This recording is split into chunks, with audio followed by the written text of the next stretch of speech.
Mass Liberation Arizona presents Resegregation of the City.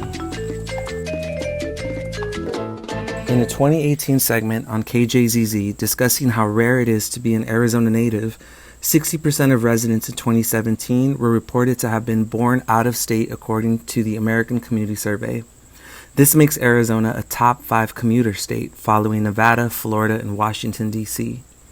Where are most people moving from? According to the U.S. Census, California. And while this pattern of migration to the Phoenix metropolitan area makes sense when you consider that the Valley has long been considered one of the most affordable places to live in the West, a steadily rising gap between income and housing rates has set off alarms about what affordability really means for its residents. Cheap housing has disappeared, replaced by high-priced rentals that don't seem to fit into the landscape.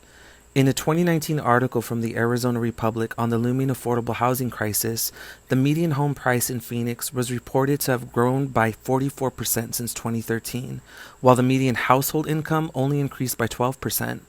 And the result of this disparity in income and housing rates? Maricopa County Justice Courts saw more than 25,000 eviction orders in 2017 alone, the fifth highest total in county history, and a 12% increase from 2016.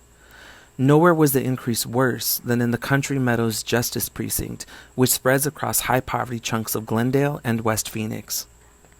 When rents reach the tipping point, when old industrial buildings flip or are raised for flimsy new ones made of glass and chipboard, when the once affordable housing is renovated into high-end duplexes, when poor residents have to leave, the gentrification narrative hits its limit.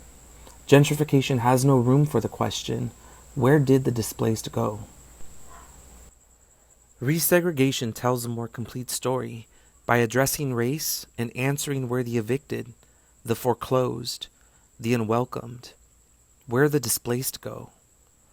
As the inner city gentrifies, poor black and brown people are relegated to the inner and outer suburbs, like Levine, Buckeye, and Maricopa. They face premature death through homelessness, health disparities, and police violence. And they are caged in prisons, jails, and detention centers. Each disparity falls on racial lines, alluding to the structural racism that has driven land use and development since the founding of Phoenix.